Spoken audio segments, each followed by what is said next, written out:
اعوذ باللہ من الشیطان الرجیم بسم اللہ الرحمن الرحیم۔ جیسا کہ ہم نے 3 پارٹس آگے ہم نے شیئر کیا، آج عذاب قبر اور ثواب قبر پہ ہم فتوجات کے حوالے نقل کریں گے۔ سب سے پہلے شامی جو ہمارے اہل سنت والجماعت کا متفقہ فتویٰ ہے، اس میں جلد نمبر 3 صفحہ نمبر 49 پہ لکھتے ہیں قال اہل سنت والجماعہ عذاب القبر حق۔ پھر آگے لکھتے ہیں فَيَعْذَبُ اللَّحْمُ مُتَّصِلًا بِالرُّوحِ وَالرُّوحُ مُتَّصِلًا بِالْجِسْمِ فَيَتَأَلَّمُ الرُّوحُ مَعَ الْجَسَدِ وَإِنْ كَانَ خَارِجًا عَنْهُ۔ فرماتے اہل سنت والجماعت کہ عذاب قبر یہ حق ہے، ثابت ہے۔ عذاب ملتا ہے گوشت کو جو متصل ہے روح کے ساتھ، پیوست ہے روح کے ساتھ، اور روح یہ جسم کے ساتھ کیا ہے؟ پیوست ہے، متصل ہے۔ فَيَتَأَلَّمُ الرُّوحُ مَعَ الْجَسَدِ، تو روح جسم کے ساتھ یہ درد محسوس کرتا ہے۔ وَإِنْ كَانَ خَارِجًا عَنْهُ، اگرچہ یہ روح خارج ہو جسم سے۔ تو اس عبارت سے پتہ چلتا ہے کہ عذاب و ثواب روح اور جسم دونوں کا ہے۔ پھر جلد نمبر 5 میں صفحہ 494 پہ فرماتے ہیں وَلَا يُرَدُّ تَعْذِيبُ الْمَيِّتِ فِي قَبْرِهِ لِأَنَّهُ تُوزَعُ فِيهِ الْحَيَاةُ عِنْدَ الْعَامَةِ بِقَدْرِ مَا يُحِسُّ بِالْأَلَمِ، کہ میت کو قبر میں اس کا عذاب کو رد کرنا یہ ٹھیک نہیں، اس وجہ سے کہ اس میں حیات، زندگی اتنی رکھی جاتی ہے کہ وہ علم یعنی درد محسوس کرے۔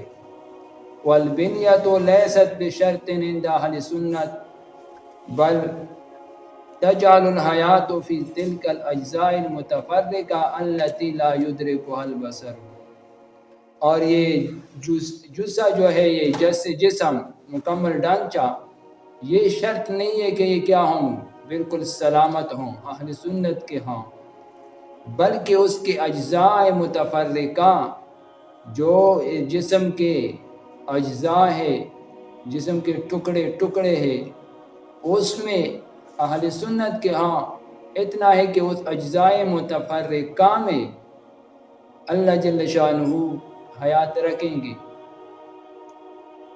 تو اس عبارت سے پتہ چلتا ہے کہ جس طرح روح کو عذاب ملتا ہے، اسی طرح اس جسد حاکی کو بھی عذاب ملے گا، اور یہ شامی میں لکھی ہے۔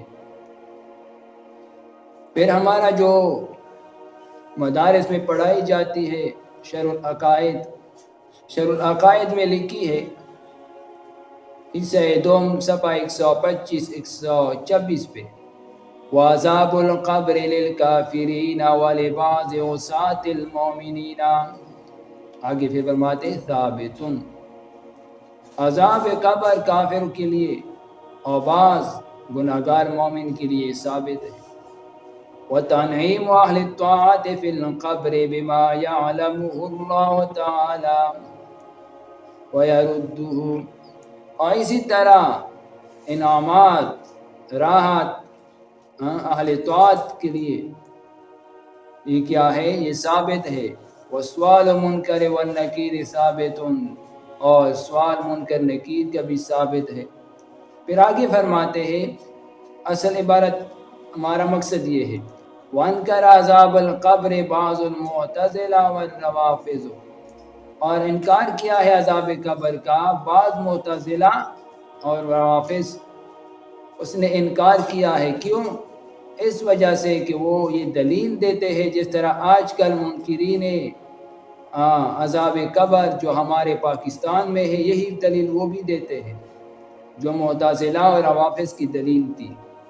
وہ دلیل کیا ہے؟ لأن المیت جماد لا حیات له ولا ادراک فتعذیبہ محال۔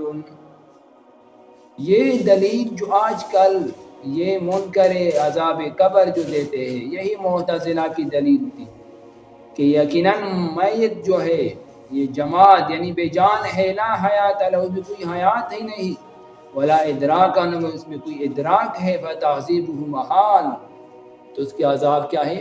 ناممکن ہے۔ اور یہی دلیل یہ بھی دیتے ہیں، ہمارے پاس اس کی کتابیں موجود ہیں۔ پھر فرماتے ہیں جواب میں شرح عقائد میں، والجواب انه يجوز ان يخلق الله تعالى في جميع الاجزاء او في بعضها نوعا من الحیات قدر ما يدرك الم العذاب او لذت التنعیم۔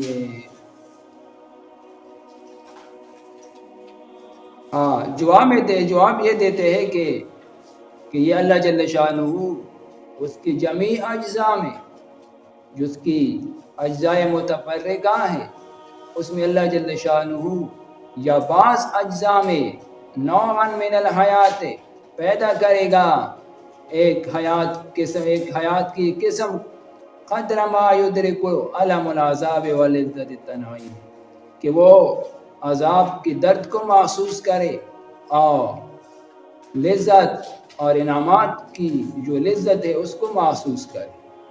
وَهَذَا لَا يَسْتَلْزِمُ إِعَادَةَ الرُّوحِ إِلَى بَدَنِهِ، اور یہ لازم نہیں ہے کہ روح کا اعادہ ہو جائے بدن کی طرف، وَلَا أَنْ يَتَحَرَّكَ وَيَسْتَرِبَ، اور یہ لازم ہے کہ یہ بدن حرکت کرے اور اضطراب کرے، وَيَرَى أَثَرَ الْعَذَابِ عَلَيْهِ، اور یہ ضروری ہے کہ ہم اس کے عذاب کا اثر دیکھیں، حَتَّى أَنَّ الْغَرِيقَ فِي الْمَاءِ وَالْمَعْقُولِ فِي بُطُونِ الْحَيْوَانَاتِ وَالْمَصْلُوبِ فِي الْهَوَاءِ يُعَذَّبُ وَإِن لَّمْ تُطَلِّعْ عَلَيْهِ، یہاں تک کہ اگر پانی میں غرق ہو جائے یا درندے کے پیٹ کے اندر ہوں یا ہوا میں ہوں، پھر بھی یہ عذاب کو محسوس کرے گا۔ یہ ہماری طرف سے کیا ہے؟ شرع عقائد کی جواب ہے کہ اللہ جل شانہ اس کی اجزاء متفرقہ میں حیات پیدا کرے گا، اس کو بھی عذاب دے گے۔ فتویٰ دارالعلوم دیوبند جلد نمبر 5 صفحہ 368 369 پہ، قبر میں بھی روح کا تعلق رہتا ہے اور مستقر اصل اس کا علیین یا سجین ہے۔ عذاب روح پر مع جسم کے ہوتے ہیں، جیسا کہ ظاہر حدیث سے ثابت ہے۔ دیکھو دیوبند کا فتویٰ دارالعلوم دیوبند میں کیا کہتے ہیں؟ عذاب روح پر مع جسم کے ہوتا ہے، جیسا کہ ظاہر حدیث سے ثابت ہے۔ آگے پھر فرماتے ہیں جسم سے روح کو تعلق رہتا ہے۔ پھر جلد نمبر 18 پہ صفحہ نمبر 46 پہ فرماتے ہیں روح کو قبر سے بھی تعلق رہتا ہے، اور جو کافر مردے آگ میں جلائے جاتے ہیں یا دریا میں بہائے جاتے ہیں، ان کو روح کو اس کے جسم کے اجزاء سے بھی تعلق رہتا ہے، جہاں جہاں وہ اجزاء یعنی راکھ و ہاتھ و ہڈیاں ہوں۔ عذاب روح پر مع جسم کے ہوتے ہیں۔ یہ ہمارے دیوبند علماء کا کیا فتویٰ ہے کہ روح اور جسم دونوں کو عذاب ملے گا۔ اور صفحہ 53 پہ فرماتے ہیں سوال میں ہے بعد مرنے کی عذاب قبر کس جگہ ہوتا ہے اور عالم برزخ کس جگہ کا نام ہے؟ جواب میں فرماتے ہیں عذاب قبر سے مراد عالم برزخ کا عذاب ہے، خواہ مردہ قبر میں ہوں یا دریا میں غرق ہوں یا مچھلیوں کالے یا درندہ کالے یا جل جائے اور راکھ ہو جائے، اسی حالت میں عذاب قبر موجود ہے، وہی عالم برزخ کہلاتا ہے۔ تو یہ تو تھا دارالعلوم دیوبند کا فتویٰ کہ وہاں سے بھی ثابت ہوا کہ عذاب روح اور جسم دونوں کو ملتا ہے، اور جسم سے مراد جسم اب میں ثابت کروں گا، جسم سے مراد جسم یہ حاکی یہی جسم ہے۔ ہاں مفتی کفایت اللہ دہلوی وہ کفایت المفتی جلد نمبر 1 صفحہ 413 پہ فرماتے ہیں میت کو قبر میں رکھنے کے بعد اس قدر خیات اس میں ڈالی جاتی ہے کہ وہ آرام یا تکلیف کو محسوس کرے۔ اور یہی ندائے حق مولانا حسین علی ننوی صاحب اس کا استاذ بھی ہے۔ مولانا حسین ننوی صاحب مصنف ندائے حق، یہ اس کا استاذ بھی ہے کہ استاذ کا کیا فرماتے ہیں، میت کو قبر میں رکھنے کے بعد اس قدر حیات اس میں ڈالی جاتی ہے کہ وہ آرام یا تکلیف کو محسوس کرے، اور شاگرد اس کی مخالف ہے۔ فتویٰ محمودیہ جلد نمبر 3 صفحہ 371 پہ جواب میں فرماتے ہیں یہ عذاب برزخ میں ہوتا ہے، جس طرح برزخ ہماری نظروں سے مخفی ہے اسی طرح یہ عذاب بھی مخفی ہے۔ روح کا تعلق جسم سے بھی رہتا ہے، اس وجہ سے قبر میں عذاب ہوتا ہے۔ اور صفحہ 373 پہ فرماتے ہیں فَيَعْذَبُ اللَّحْمُ مُتَّصِلًا بِالرُّوحِ وَالرُّوحُ مُتَّصِلًا بِالْجِسْمِ فَتَتَأَلَّمُ الرُّوحُ مَعَ الْجَسَدِ وَإِنْ كَانَ خَارِجًا مِنْهُ، وہی جو شامی میں لکھی ہے۔ اور یہ عبارت اس لیے نقل کیا کہ روح اور جسم دونوں کو عذاب ملے گا۔ احسن الفتاویٰ مفتی رشید احمد صاحب جلد نمبر 4 صفحہ 204 پہ وہ فرماتے ہیں بعض علماء کا خیال ہے کہ عذاب قبر فقط روح کو ہوتا ہے اور روح کا تعلق قبر سے رہتا ہے، مگر صحیح یہ ہے کہ عذاب روح اور جسد دونوں پر ہوتا ہے۔ اور چند سطروں کے بعد لکھتے ہیں باقی رہا یہ سوال کہ جسم پر وقوع عذاب ہمیں معلوم نہیں ہوتا یا جسم کے اجزاء متفرق ہو جاتے ہیں اور انہیں مٹی کہا جاتی ہے، سو اس کے حل کے لیے صوفیاء کرام نے یہ قول کیا ہے کہ اعیاد روح جسم مادی میں نہیں بلکہ جسم مثالی میں ہوتا ہے۔ اس طرح میں نے بتایا کہ آپ لوگ تو صوفیاء کرام کی قول کو بالکل مانتے نہیں ہو، آپ تو صوفیاء کرام بالکل مانتے نہیں ہو، اور پھر جب عقائد کی بات آ جائے یار عقائد میں صوفیاء کرام کی قول کی اعتبار تو بالکل ہے نہیں، صوفیاء کے عقائد میں صوفیاء کرام کی جو قول ہے اس کو تو ہم بھی کیا رد کرتے ہیں، اور آپ تو ایسا بھی مانتے بھی نہیں ہیں، اور یہ کو جواب دیتا ہے ابھی۔ سو اس کے حل کے لیے صوفیاء نے یہ قول کیا ہے کہ عاد روح جسم مادی میں نہیں بلکہ جسم مثالی میں ہوتا ہے، مگر صحیح یہ ہے مفتی سے فرماتے ہیں کہ جسم مادی ہی میں روح کا اعادہ ہوتا ہے، مگر اس سے ہم معلوم نہیں کر سکتے، جیسا کہ خواب میں کسی کو تکلیف ہو رہی ہو۔ قال سیوطی فی شرح الصدور عذاب القبر ہو عذاب البرزخ ومحلہ الروح والبدن باتفاق اہل سنت۔ اس نے یہ قول لکھا ہے علامہ سیوطی کا کہ عذاب قبر عذاب برزخی ہے اور اس کا محل اور روح اور بدن دونوں ہے باتفاق اہل سنت۔ امداد الفتاویٰ مفتی اشرف علی تھانوی رحمہ اللہ نے بھی بہت تفصیل لکھی ہے اس پہ، جلد نمبر 6 صفحہ 129 پہ۔ اس کو عذاب و ذوتا یعنی تنگی سختی ہوتا رہتا ہے، خواہ جسد کہاں ہوں اور درندے نکالیا ہوں یا سوختہ ہو کر متفرق ہو گیا ہوں، البتہ اجزاء جسدیہ کے ساتھ اس کو کچھ تعلق رہتا ہے، اس تعلق کی وجہ سے ان اجزاء میں بھی اگر اس قدر حیات باقی رہی جس سے عذاب و ثواب کا اثر جسد پر بھی آ جائے تو کچھ بعید نہیں، چنانچہ اخبار کثیرہ سے ثابت ہوا کہ بعض اہل قبور کا عذاب لوگوں نے اپنی آنکھوں سے دیکھا ہے۔ تو تھانوی رحمہ اللہ کیا فرماتے ہیں کہ بعض لوگوں نے تو عذاب قبر اپنی آنکھوں سے دیکھا ہے، تو اس سے مراد اس کا مطلب یہی ہے کہ جسم کو عذاب ملے گا۔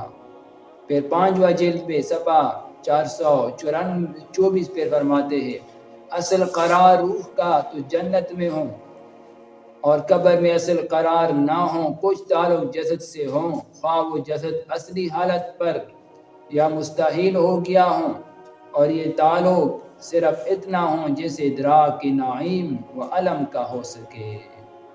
اور ہم یہ کہتے ہیں کہ ایسا تعلق تو نہیں ہے کہ وہ چلے چلتے پھرے اور کھائے پیے حرکت کرے، نہیں، اتنا تعلق ہوتا ہے کہ اس کا اگر نیک ہے تو اس کو لذت محسوس ہو، اور اگر گناہگار ہے تو اس کو عذاب محسوس ہو، درد محسوس ہو۔ جلد نمبر 4 پر لکھتے ہیں، صفحہ 467 پہ، میت کے حرق سے نہ ادام نہیں ہوتا، استحالہ ہوتا ہے، یعنی میت جو مردہ ہے وہ بالکل انعدام نہیں، بالکل ختم نہیں ہوتا، بلکہ استحالہ ہوتا ہے۔ استحالہ کس کو کہتے ہیں؟ یعنی ایک حالت سے دوسرے حالت میں جانا، تبدیل ہو جانا، حالت کا تبدیل ہو جانا، استحالہ ہوتا ہے۔ پس اجزاء باقی ہے، اور وہ اجزاء جہاں ہے وہی ان کی قبر ہے۔ حقیقت قبر کا محل وجود میت ہے، جہاں بھی میت ہوں، یہ جسم ہوں، یہی وہی اس کا قبر ہے۔ تو پیارے بھائیوں، فتویٰ دارالعلوم دیوبند، مفتی کفایت اللہ دہلوی، اشرف علی تانوی، فتویٰ محمودیہ شامی، اور اسی طرح شرح قائد، و یہی دلائل کافی ہے کہ ہمارا جو دعویٰ ہے کہ جسم اور روح، اور جسم سے مراد یہی جسم ہے، ان دونوں کو عذاب ملتا ہے۔ باقی جو آج کل یہ کہتے ہیں کہ ہم عذاب قبر مانتے ہیں، تو کتابیں ان کی جدا ہے۔ انشاءاللہ تعالی اگلے ٹرم میں اس کی کتابیں دکھا کر ہم بتائیں گے کہ یہ لوگ عذاب قبر سے منکر ہے اصل میں۔ اور دوسری اس پر چند اعتراضات ہیں ہمارے، کہ اس کا جوابات اگر کوئی ہوں تو دے دے۔